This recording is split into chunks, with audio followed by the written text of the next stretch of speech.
Ashama harka fuunee daawwattoota keenya nageenyi keenya bakka jirtanitti sinaa dhaqqabu jenna. Kun qophii seenaati. Qophii seenaa keenya irraa keessatti waggootan torba kana haalli siyaasaa nageenya Oromiyaa maal fakkaata ture kan jedhu muraasa keessaa tuttuqnee kan isin biraan geenyu ta'a. Akka xumura sagantaa keenyatti nu waliin turan affeerraa kooti. Qophicha qopheessuun kan isin biraan gahu an baay'iluu nachooti. Ammas irra deebinee nu waliin turaa isinin jenna. Tokkummaa gaafa sanaa bishaan maaltu nyaate? Lammaa Magarsaa Waaqooti. Barichi bara 2018 ture. Bara barii bilisummaan hawwamu, bara namni hunduu abdiin waa eeggatu bara sana ture. Bulchaa pirezidaantii Oromiyaa ta'uun kan biyya bulchaa ture obbo Lammaa Magarsaa.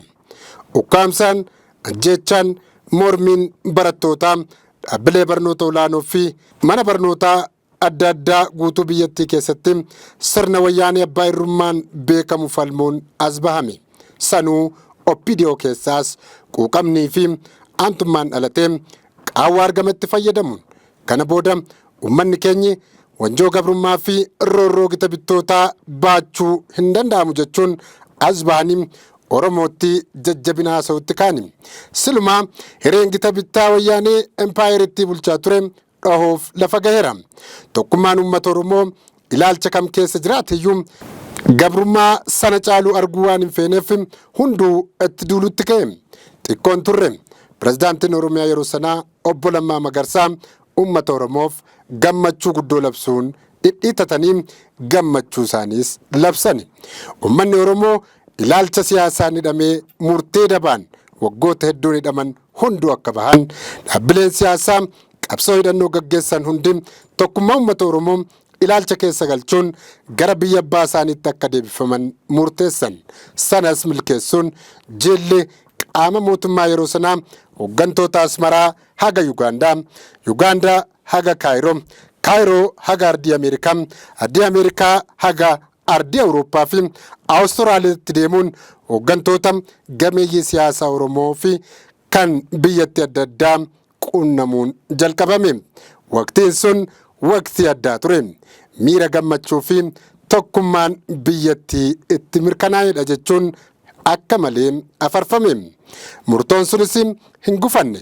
Waan jedhame hunduu dhugaa fakkaate. Uummanni biyyattii goleelee hundatti argaman. Gammachuu isaanii ibsatan. Hirriba rafuu dadhaban. Dargaggeessi Oromoo kan bakkeetti akka bosonuu adamsamaa, ajjeefamuu, hidhamuu, hiraarfamuu hunduu gammachuu labsate. Kana booda jireenya qananii jalqabnaa laati jechuun waaqasaa kadhate. Ilmaan Oromoo sababa ilaalcha siyaasaaf biyyoota adda addaatti baqatan gammachuu isaanii ibsatan. Yeroon itti hunduu wal argan dhiyaate.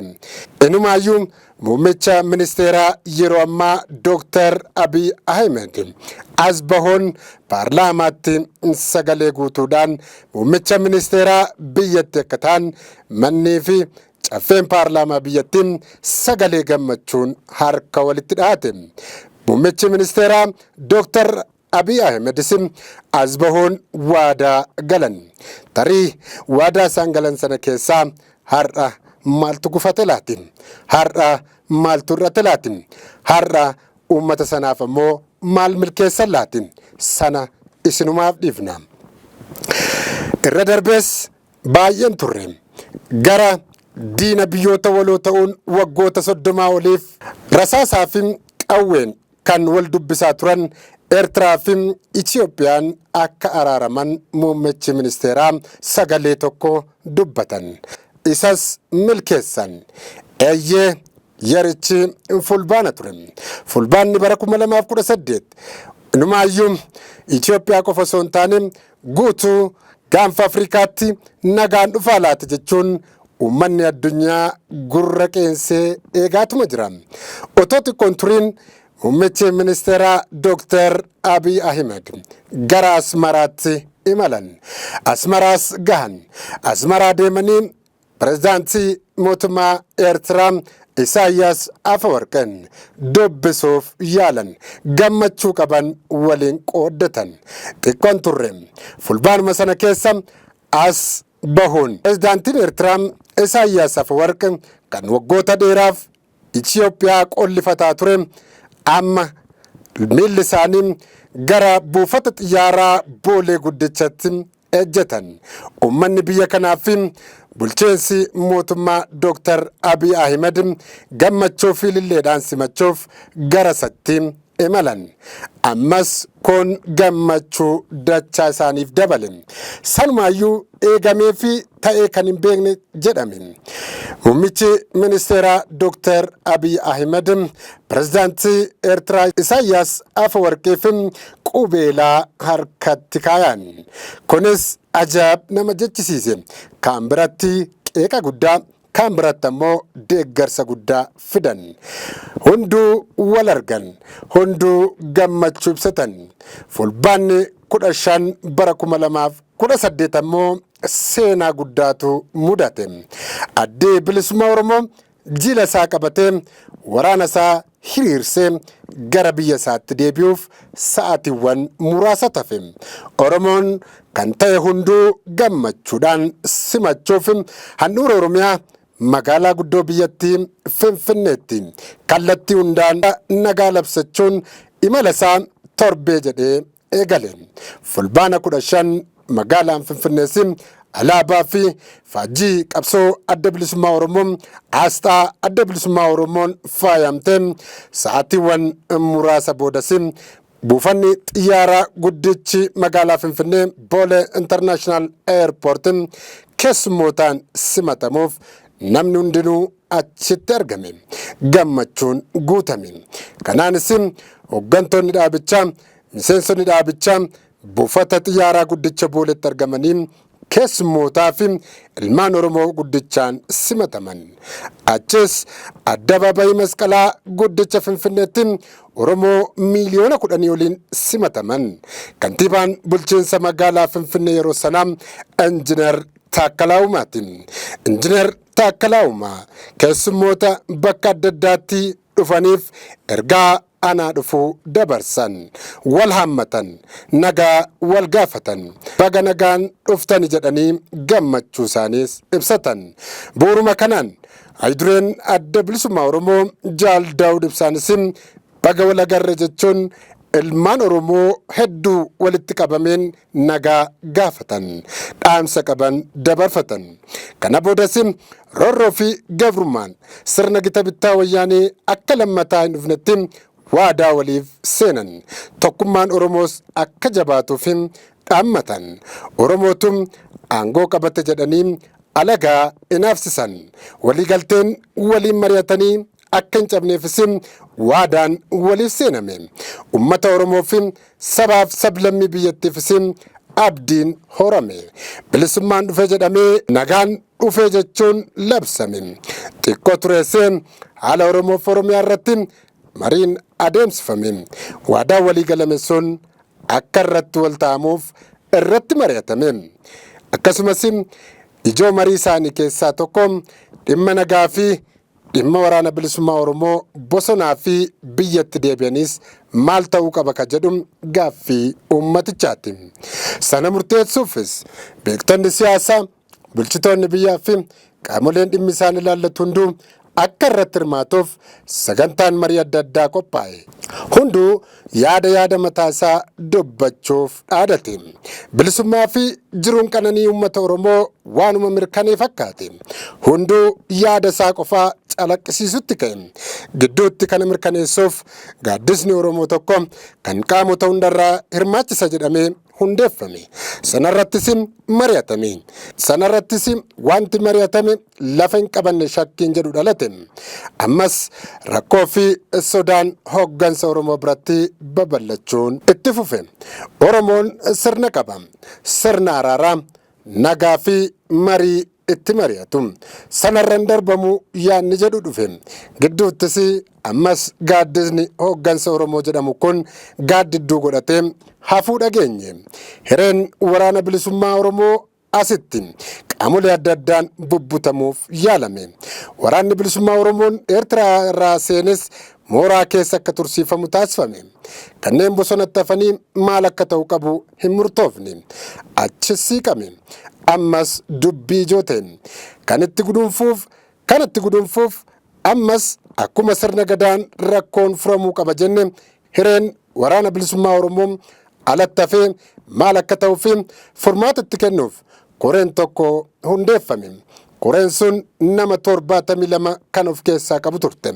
Koreen sun hooggansa ABO, jaarsolii biyyaa, abbootii gadaa, haadholii siinqee, rogeessota siyaasaa, dhaabbilee siyaasaa Oromoo adda addaa kan of keessatti haammattu turte. Koreen sun hundaa'uuf yeroon ittiin fudhanne battalumatti hundoofte. Yaada xumuraatti kennuuf koreen sun magaalaa Amboottis wal geesse. Marii jalqabdee gidduutti mariin jalqabamee boodas hiree waboo kan bosona Oromiyaa keessa jiranii murteessu miti. Kanneen karaa nagaan galanii mooraa waraana keessa qubsiifamaniyyuu rakkoo keessa buute. Haalli qabinsa mirga namoomaa isaanis yaaddoo keessa galuu dhageenye. Summii nyaachifamuus dhageenye. Sanaaf qaamni itti gaafatamu dhabamee irra darbamuun ammas hiree waboo ala jiranii irratti murteessuuf miirri koree teknikaa waboo galchu jedhu suni walgahii taa'uu jalqabame. Ammas uummanni Oromoo yaaddoof shakkii qabu ibsachuu eegale. Marii sana irratti warreen argaman hunduu hiree waraana kanaa murteessuuf wajagan. Abbaan dhimmaa inni ijoon waan waraana isaa irratti murtoo guutuu kennuuf rakkate shakkii biraa qabaate. Humnaan akka murteessuuf dhiibbaa hedduu jala seene. Aga maqaan dhahamee galchi ijoollee kana jedhamuttis gahame. Osuma kanaan jiranii jaarsoliin dhimma kanaaf ramadaman waboo bosonatti hafee kana akka waan walii galametti bosona keessaa waraana bilisummaa Oromoo tokko dubbisuuf garasitti imalan. Kallattii hundaan imalan. Eeyyee namoonni yeroo sana jaarsolii gar tokko dhagaanii galan jiru. Har'a garuu ijoolleen galte sun maal keessa ka jirtiin hojii rabbiiti. Gidduuttis marii itti deebi'ame. Ammas hooggansi waboo laallatu kun asiif achi ilaalee murtee tokko dabarse. Eeyyee haydureen dhaabichaas uummata Oromoo maraa fi hawaasa biyya alaa jiraniif mara ergaa tokko dabarsan. Erga jettanii jedhan waraana bilisummaa Oromoo kana amma uummata Oromoo fi abbootii gadaatti kenneera jechuun murtoo jabaa dabarsan. San booda dhaabichi dhimma kanaan wal qabatee uummata Oromoo fi koree ijaaramte kanatti dabarsee kenne. Asirratti waan sun osoo miiraan ilaalameera ta'ee balaan waraana siyaasaa dinagdee amma Oromiyaa mudatee in dhufu tureen yaada hawaasicharra deddeebiin ergamaa turedha.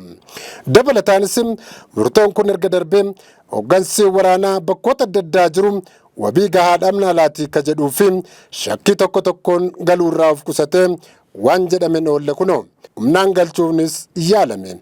Hagi tokko milkaa'e. Kaan ammoo ni didame.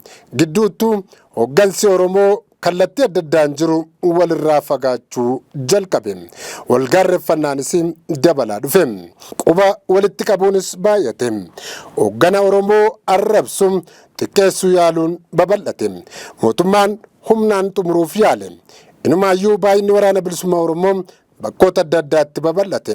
Amma bakki qaban dhibamte. Dubbiin akka yaadamu sun ta'uun hafe. Gammachuu fi hawwiin uummataa baatiiwwan qabaachaa tureef gara gaddaa fi sodaa nageenyaatti jijjiirame. Lolli Oromiyaa keessatti hidda isaa jabeeffate. Duulli maqaa balleessiin babal'ate. Xiqqoo turames waraanni bilisummaa Oromoo tarree shororkeessummaa addunyaatti akka murteeffamuuf caffee mootummaa federaalaatiin irratti farrajame. Sanaanis duula maqaa shanii jedhamu moggaafame. Waraanni mootummaa waraana bosonatti hafe kana akka loluuf balleessuuf ajajni kenname. Karaa dabballoota mootummaan qawween caccabaa qabatame mootummaa loluun hin danda'amu jedhame. Miidiyaalee hawaasummaa irrattis afarfamuu jalqabe. Kanaanis waan kaayyeeffame sana milkeessuun hin danda'amne. Waraanichi of ijaaree mootummaa falmuutti ce'e. Ni babal'ate. Wal waraansis goleewwan Oromiyaa hedduutti akka malee babal'achaa dhufe. Gidduuttis siyaasni Oromoo hongaye lolli itti cime. Waldhabdee hooggansa siyaasa Oromoo gidduutti cimuu dhufuun walgaarreeffannaan uumame. Qoqqoodiinsa hooggansa Oromoo keessaa dhaaba siyaasa guddicha gidduutti akka mudatuuf hojmanii guddaan kenname. Sanarrattis hojjetame. Waldhabdeenis uumame. Hariiroon bulchitoota mootummaa fi adda bilisummaa Oromoo fi dhaabilee siyaasaa Oromoo kanneen akka paartii koongirensii federaalaa Oromoo sadarkaa addaan cituutti qaqqabe. Maqaballeessii fi himannaan akka malee guddachaa dhufe. Hooggansi ABO muraasni mootummaa waliin hojjechuuf murteesse. Mootummaatti siiqee jaala isaa duraattis maqaballeessuuf himachuun mul'ate. Hooggansi kanneen mootummaa faallaa jiran kaan hidhamuutti seenee kan uggura waggootan dheeraaf akka mana keessa turu taasifame. Kanaaf ragaan haydureen dhaabichaa bara 2021 fi 22-23 rakkoowwan manneen jireenyaa isaan gidduutti dabarsan ragaadha. Gidduuttis jeequmsi guddaan Oromiyaa keessatti daran dabale. Duulli waraanaa jabaan amma Oromiyaa keessatti adeeme namni nagaan ajjeefame. Jumlaan hidhu, hiraarsu, murtii seeraa malee qabanii rashanu, manni qotee bulaa Oromoo gubachuu, saamichi garaagaraa Oromiyaa keessatti daran babal'atee itti fufe. Maatiin waraana bilisummaa Oromoo hidhamuu, ajjeefamuu, rashanamuu, boombiin, rasaasaan, dirooniin uummata nagaa ajjeesuun kun daran aadeffatamaa dhufe. Qaamni hidhatee bosona jirus namoota ukkaamsuun ajjeesuuf mootummaa waliin walitti dhukaasuun aadeffatame. Nagaan bahanii galuun dhabamee barataan seeraan barachuun hanqate. Daa'imman dubartoonni gudeeddamuun akka malee dhaga'ame. Aad malee fi seer maleen biyyattii keessatti daran mul'ate. Dhiittaan mirga namoomaa daran Oromiyaa keessatti mudate. Beelli, buqqaatiin, godaansi, tajaajilli bu'uuraalee misoomaa kanneen akka fayyaa fi hawaasummaa akka malee manca'uu itti fufe. Hunduu waan isa baasu filate. Kunis ta'e nagaan hin argamne. Nagaan bahee galuun hin mirkanoofne. Ammas rakkoo irratti rakkootu mudate. Kan lubbuu dhabaa jiru warra wal waraanu qofa miti. Uummata nagaa ta'uu dhaabbileen idil addunyaa yeroo hedduu ragaa bahuu jalqaban. Ammas furmaanni silaa mariif marabbaan ture. Mootummaas ta'ee qaamni dhimmi isaa laalu hundi nagaa labsa. Garuu nagaan maaf dhibe ka jedhu gaaffii warra nagaa dheebote sanaati. Tarii ammas dhageettii qabu jechuun uummanni qaamolee kanaan dhiibbaa adda addaa irratti geessisaa turan. Sana milkeessuuf qaamoleen wal waraanaa jiran mariif gara Taanzaaniyaas deeman. Mariin sunis kufaa ta'e. Maaliif kufe laati kan jedhu ammallee yaada namoota hedduuti. Itti dabalees yaadonni bara Oromootu biyya bulchaa jira jedhan karaa alagootaan irra deddeebi'amee ka'am. Kan wal dhabaa jirus ammoo Oromoo erga ta'ee maaliif gad ta'anii rakkoo gidduu isaanii furachuu dadhabaniinis warra gara laafeeyyii ta'antu jira.